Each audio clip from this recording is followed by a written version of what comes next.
모인 무리의 수가 약 120명이나 되더라. 그때에 베드로가 그 형제들 가운데 일어서서 이르되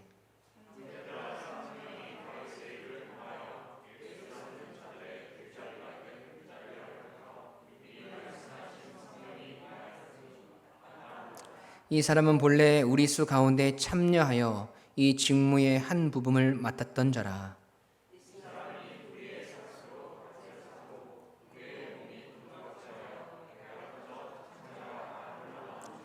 이 일이 예루살렘에 사는 모든 사람에게 알리어져 그들의 말로는 그 밭을 아겔다마라 하니 이는 피밭이라는 뜻이라.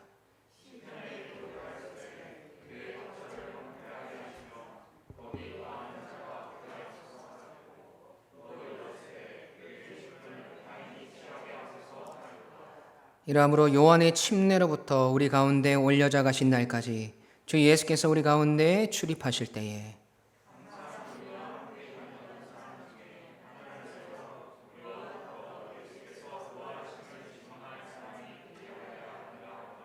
그들이 두 사람을 내세우니 하나는 바사바라고도 하고 별명은 유스도라고 하는 요셉이요 하나는 마띠아라.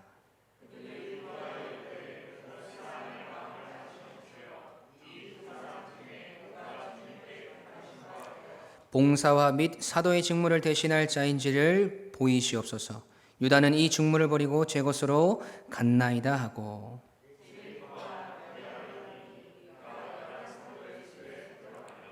아멘. 살아계신 하나님의 말씀입니다.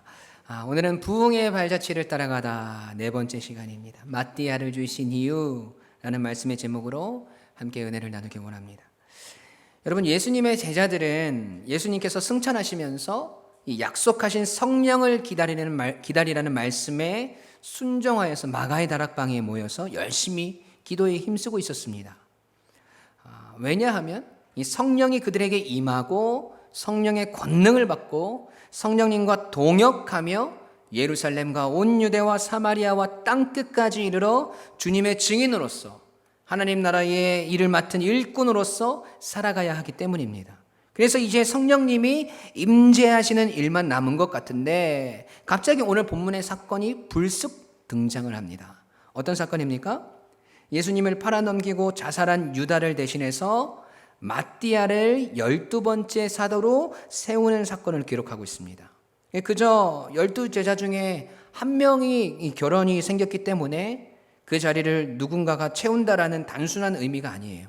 이 사건을 기록해야만 했던 이유와 뜻이 분명히 있다는 것이지요.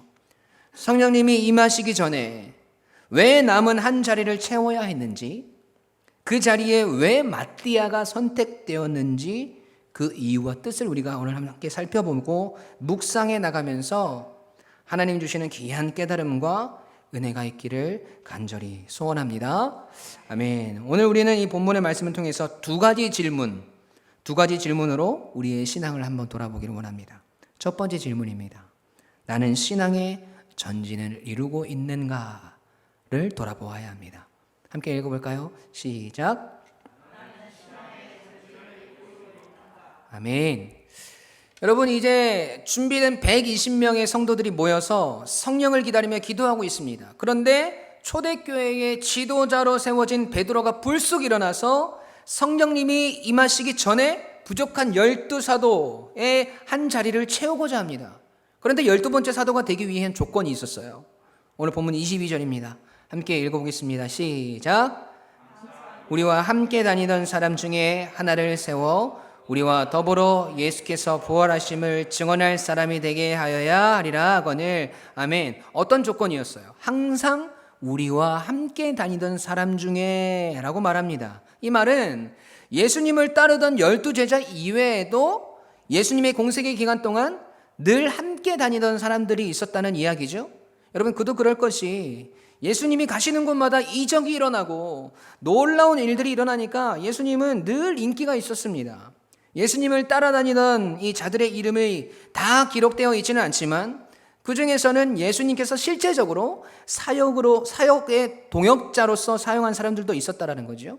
누가복음 10장에 보면 예수님께서 70명의 전도대를 세워서 각 동네로 또 각 지역으로 둘씩 보내면서 전도하는 일에 그들을 사용하세요. 주님의 이름으로 귀신도 내어 쫓고 전도의 성과도 거둡니다. 그리고 이 사도행전의 현장에서도 주님의 부활을 목격한 수많은 사람들이 있었고 120명이나 되는 사람들이 성령을 기다리며 지금 기도하고 있습니다. 그들 중에서 한 사람을 세워야 하는 것이죠. 왜요? 22절 후반부 보세요. 우리와 더불어 예수께서 부활하심을 증언할 사람이 되게 하기 위하여 라고 합니다. 부활의 증인, 복음의 사역자도 그들을 세워야 한다는 것이죠. 이 열둘이라는 사도의 수는 예수님께서 사역의 시작부터 함께 하였고 12명의 사도들을 통해서 함께 하나님 나라의 일을 이루어가길 원하셨습니다. 또한 이 12명을 기초로 신약의 새로운 교회를 만들어 가겠다는 하나님의 예언된 약속이었습니다. 그 수를 채움으로써 말미암아 이제 부활의 증인으로서 하나님의 일꾼으로서의 사역을 시작할 전열을 가다듬는 것이지요. 만반의 준비를 지금 그들이 하고 있다는 거예요. 그런데 여기서 한 가지 질문을 던져봅니다. 왜 12번째 사도를 베드로가 뽑자고 이야기하는 것일까? 무슨 말이냐면 복음서에 보면 이 12제자를 택하신 분이 누구예요? 제자들을 누가 선택하십니까? 예수님이에요. 예수님이죠. 예수님께서 제자들을 택하시고 그들을 가르치시고 그들과 함께 하셨습니다. 그렇다면 부활하신 후에 나머지 결혼된 이 그 한 명의 자리도 예수님께서 뽑으셔야 하는 건 아닌가요? 12사도를 채우는 것이 그냥 아무나 뽑을 수 있는 것도 아니고 또 그 수많은 사람들 중에 한 명 잘못 뽑았다가 문제라도 생기면 어떻게 합니까? 그런데 주님은 그러시지 않으셨다는 것이죠. 그저 부활하셔서 하나님 나라의 일에 대해서만 열심히 말씀하시고는 하늘로 승천하셨습니다.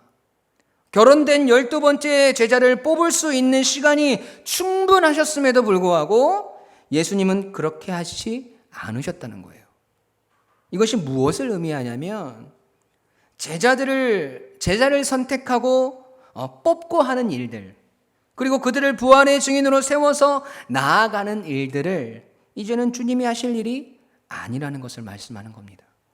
이제 나는 이 땅에서의 나의 사명을 다하고 성경의 예언을 성취하였고 나중에 이 땅을 심판하러 다시 올 일만 남아있다.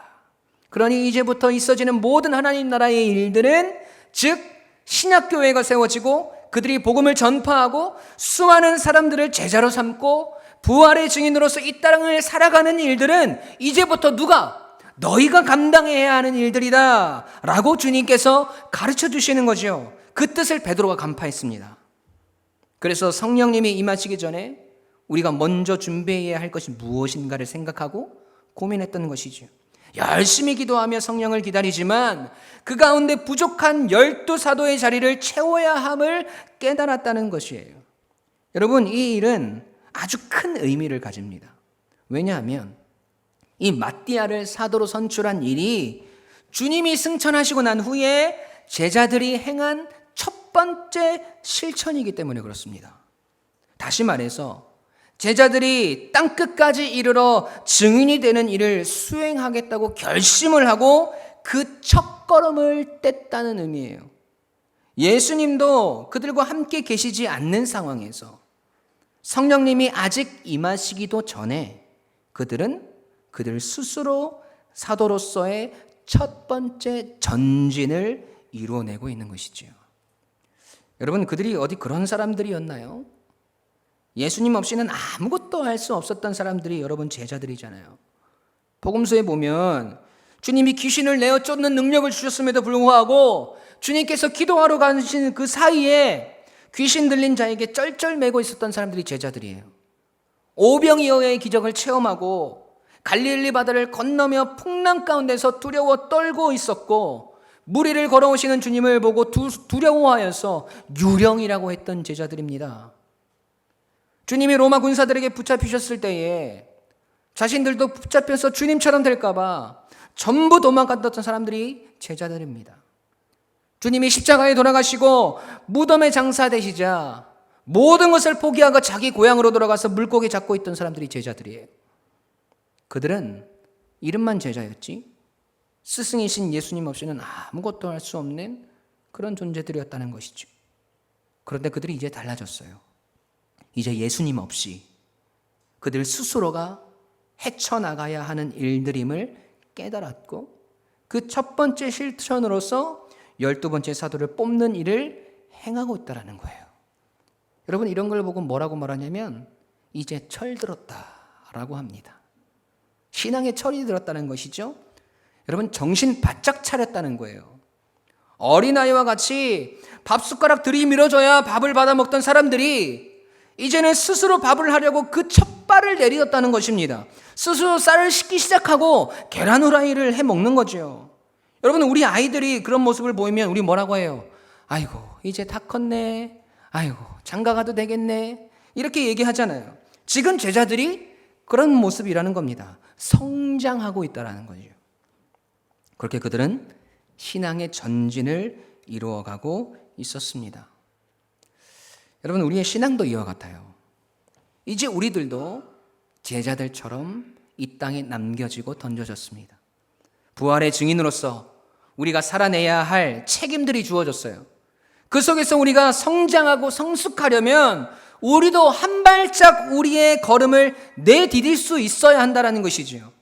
우리가 주님을 만나고 하나님의 자녀로서 이 땅을 살아가면서 열심히 여러분 기도만 한다고 해서 성장하지 않습니다. 가만히 있으면 우리는 절대로 성장할 수 없어요. 매주 교회에 나와서 열심히 예배드리고 열심히 기도만 한다고 여러분 우리의 신앙이 성장할까요? 우리가 성숙한 신앙인이 될까요? 아니요, 절대로 그럴 수 없어요. 깨달을 수는 있죠. 우리의 마음에 울림이 있을 수는 있겠죠.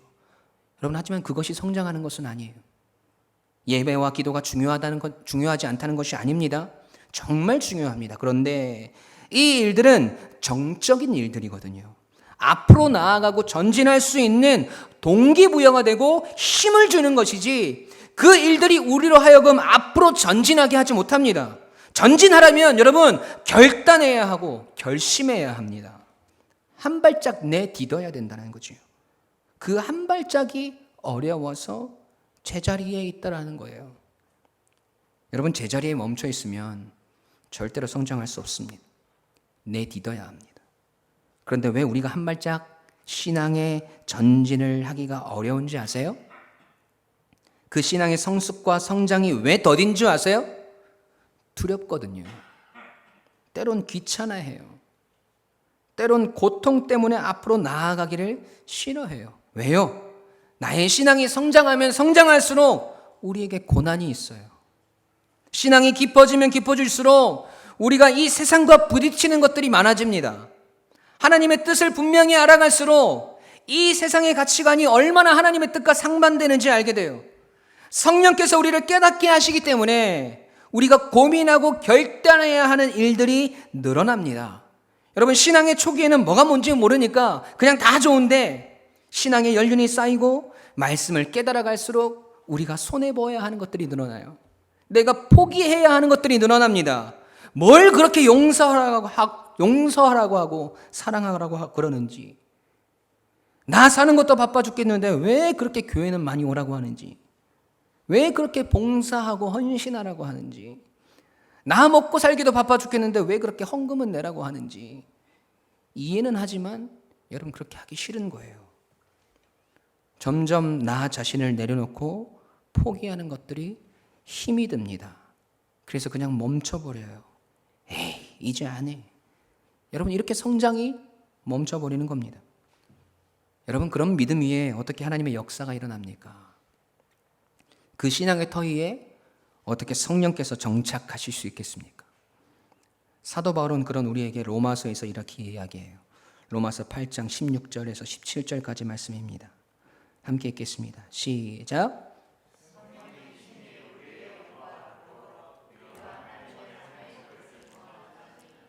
자녀이면 또한 상속자 곧 하나님의 상속자요 그리스도와 함께 한 상속자니 우리가 그와 함께 영광을 빚기 위하여 고난도 함께 받아야 할 것이니라. 아멘.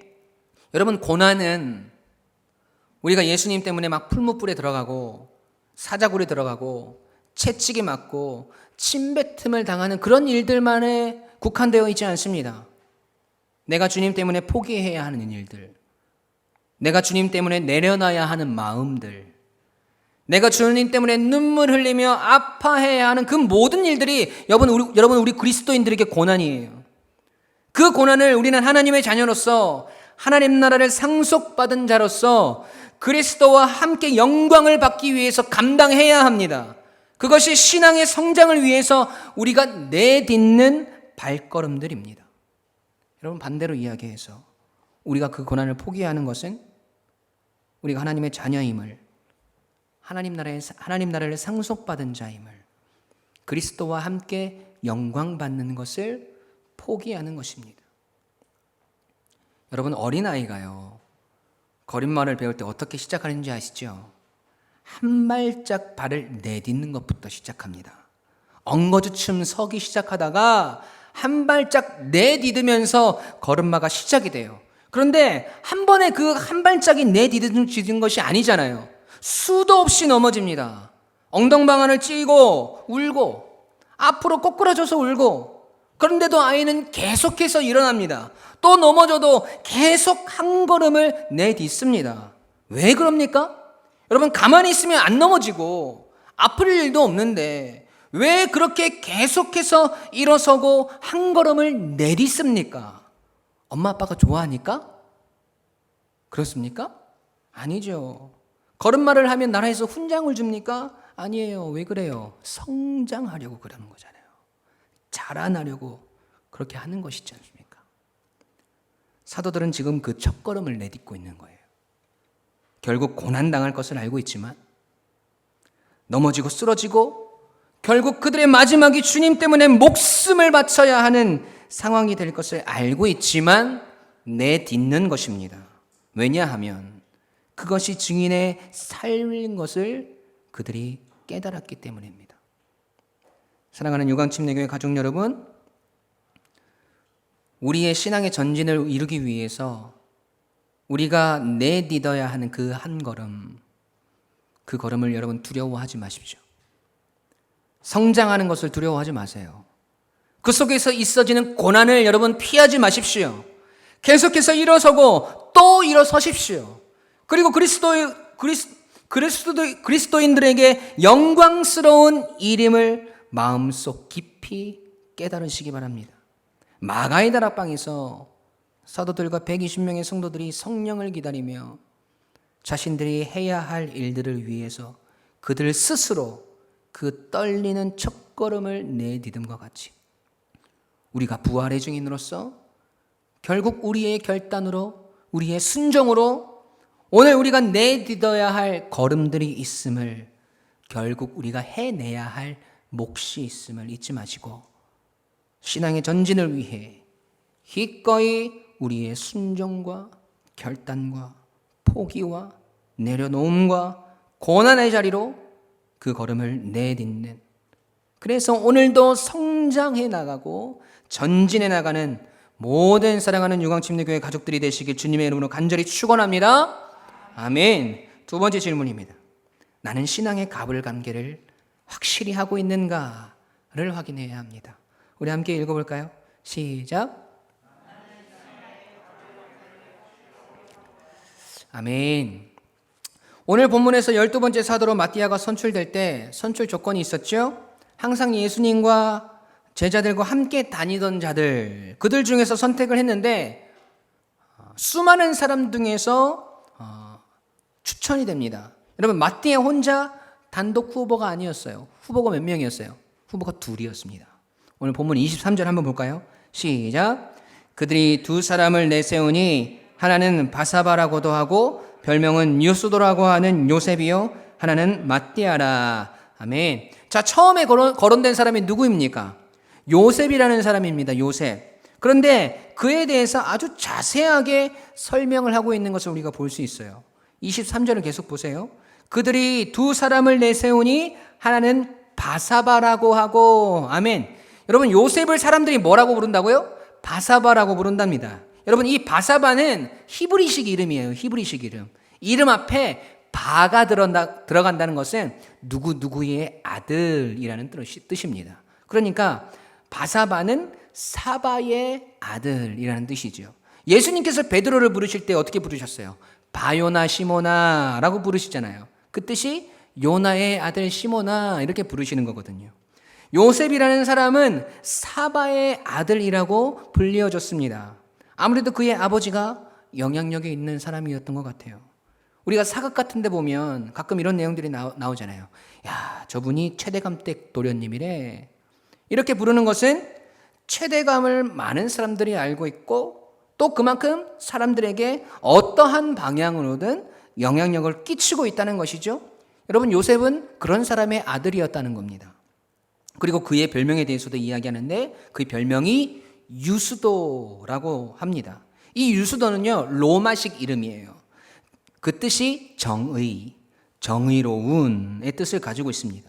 그러니까 그의 별명이 정의로운 사람, 정의로운 자, 이렇게 이야기하는 걸 보면 그가 보통 정의로운 사람이 아니었다는 것을 우리가 알 수 있죠.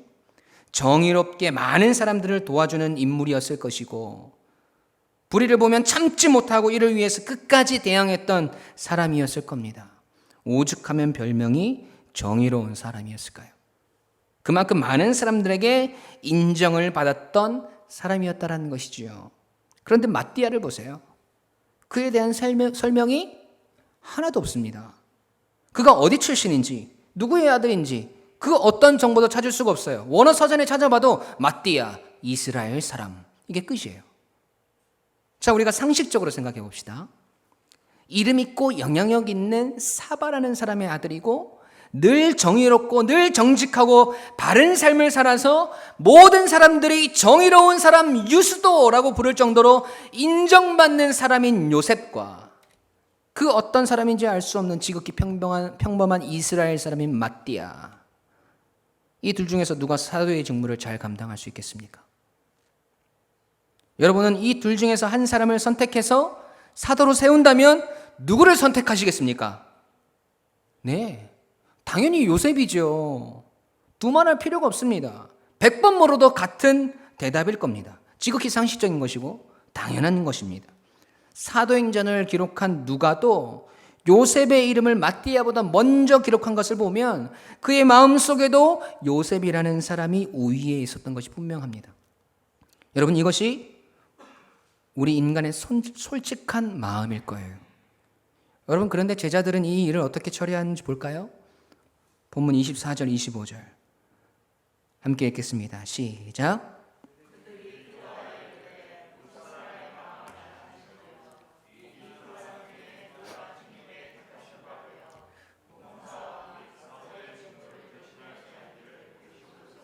아멘.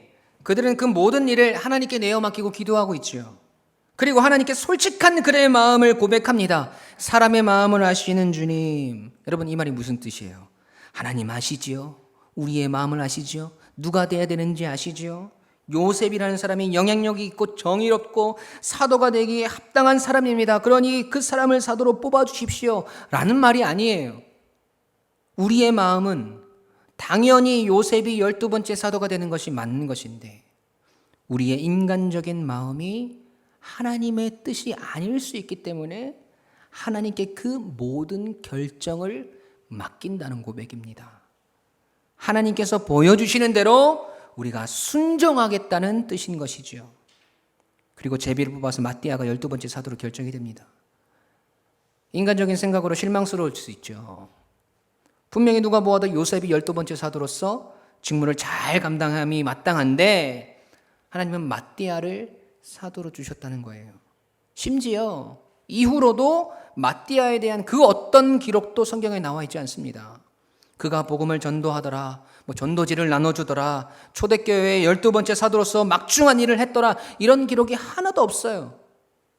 그냥 그렇게 12번째 사도로서 선택된 것이 그에 대한 마지막 기록입니다. 여러분, 이것이 무엇을 의미할까요? 하나님은 그 사람의 가문이나 능력이나 지식과 같은 것들이 하나도 중요하지 않으시다는 거예요. 하나님께서 쓰시고자 하면 텅 빈 깡통이라도 능력의 도구로 사용되어질 수 있는 것입니다. 그것을 지금 부활의 증인으로서 살아갈 사도들과 120명의 초대교회 성도들에게 다시 한번 각인시키시는 것입니다. 성령님이 임해서 권능을 받고 증인으로 살아갈 수많은 사도들과 성도들에게 성령님이 임하시기 전에 다시 한번 알려주시는 거예요. 너희가 주님의 부활의 증인으로서 이 땅끝까지 이르러 복음을 전파하고 하나님 나라의 일꾼으로서 살아가는 이 일들이 너희의 능력으로 하는 것이 아니라 가문이나 학벌이나 지식이나 재능들이 중요한 것이 아니라 하나님께서 쓰시고자 하면 그 사람은 쓰임받는 거야. 너희는 그저 성령의 거룩한 동역자요 통로인 것을 결코 잊지 말아라 라고 하나님께서 다시 한번 말씀해 주시는 겁니다. 계약 관계로 따지면 여러분 우리가 을이고 하나님이 갑이라는 사실을 명확하게 나타내신다는 거죠. 여러분 우리는 때로 우리가 갑인 줄 알아요. 그래서 하나님께 이야기합니다. 교묘하게 갑질을 합니다. 하나님 능력 좀 주세요. 내가 하나님 위해서 일하려고 하는데 능력이 부족해요. 하나님 물질 좀 주세요. 그러면 내가 더 하나님께 더 많이 드리겠습니다. 무슨 빚쟁이가 빚 받으려고 독촉하는 것처럼 그렇게 하나님을 닥달합니다. 그렇게 하나님께 구했는데 하나님이 주시지 않으면 하나님 도대체 왜 그러시냐고, 하나님 위해서 한다고 하는데 그것도 못 해주시냐고, 안 주시니까 내가 못하는 거 아니냐고 하면서 하나님께 역정을 냅니다. 어느 순간 우리가 갑이 되어 있습니다. 고린도후서 12장 7절부터 10절까지 말씀을 함께 보시겠습니다. 제가 읽을게요. 여러 계시를 받은 것이 지극히 크므로 너무 자만하지 않게 하시려고 내 육체의 가시 곧 사탄의 사자를 주셨으니 이는 나를 쳐서 너무 자만하지 않게 하려 하심이라. 이것이 내게서 떠나가게 하기 위하여 내가 3번 주께 간구하였더니 나에게 이르시기를 내 은혜가 내게 족하도다. 이는 내 능력이 약한 데서 온전하여짐이라 하신지라. 그러므로 도리어 크게 기뻐함으로 나의 여러 약한 것들에 대하여 자랑하리니 이는 그리스도의 능력이 내게 머물게 하려 함이라. 그러므로 내가 그리스도를 위하여 약한 것들과 능력과 궁핍과 박해와 곤고를 기뻐하느니 이는 내가 약한 그때에 강함이라. 아멘. 여러분 사도 바울의 고백입니다. 여러분 사도 바울은 아마도 치명적인 질병을 가지고 있었던 것 같습니다. 육체의 가시라고 하고 사탄의 사자라고 하는 것을 보면 보통 질병이 아니었다라는 것이죠. 그것은 병 자체의 문제가 아니라 그 병의 증세가 사람들에게 대단히 불쾌하고 거부감을 느끼게 했던 것이죠. 그 질병이 사탄의 사자라고 생각할 정도로 말이죠.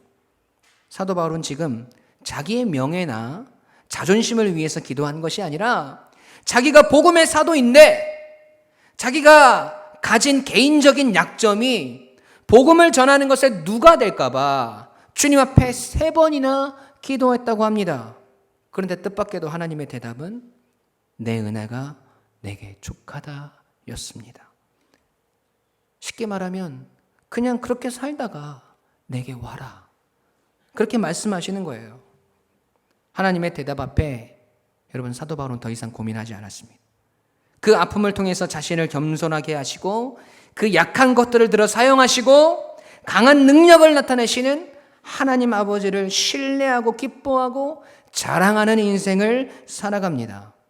하나님이 갑이신 것을 명확하게 고백하고 을로서의 삶을 순응하고 순종함으로 나아가고 있다는 거지요.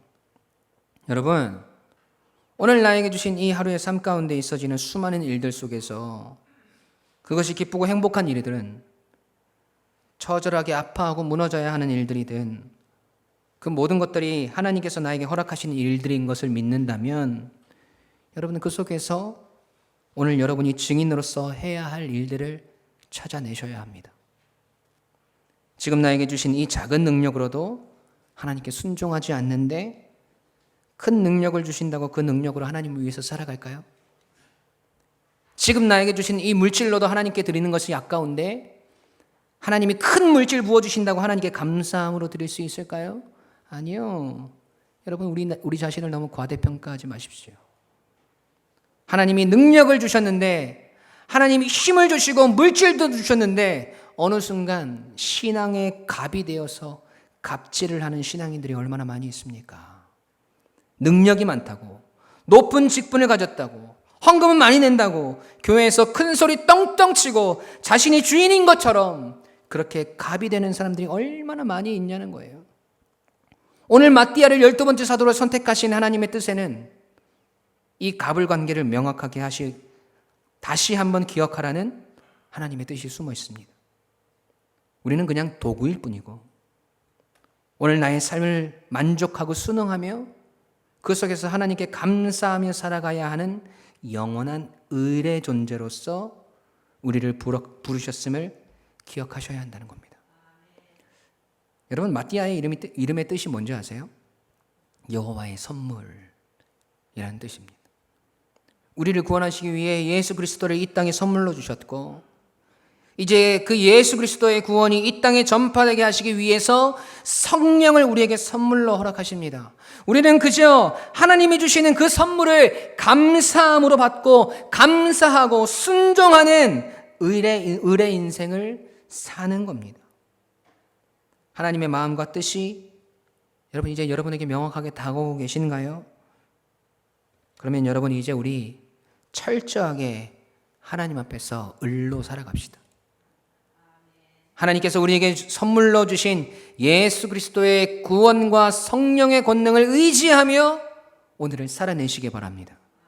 내가 하나님께 종속되어진 을로서의 삶을 오늘도 살아가야 함을, 그것이 부활의 증인으로서 이 땅을 살아가야 하는 우리 그리스도인의 감사와 만족과 행복과 능력의 조건임을 다시 한번 확인하시고, 하나님과의 우리의 신앙의 갑을 관계를 매일매일 확인하시고, 오늘 나의 삶 가운데 나의 주인 되신 갑이신 하나님을 고백하며 그분의 동역자로 도구로 살아가시는 모든 유광침례교회 가족들이 되시길, 오늘 이 자리에 있는 모든 권속들이 되시길 주님의 이름으로 간절히 축원합니다. 아멘.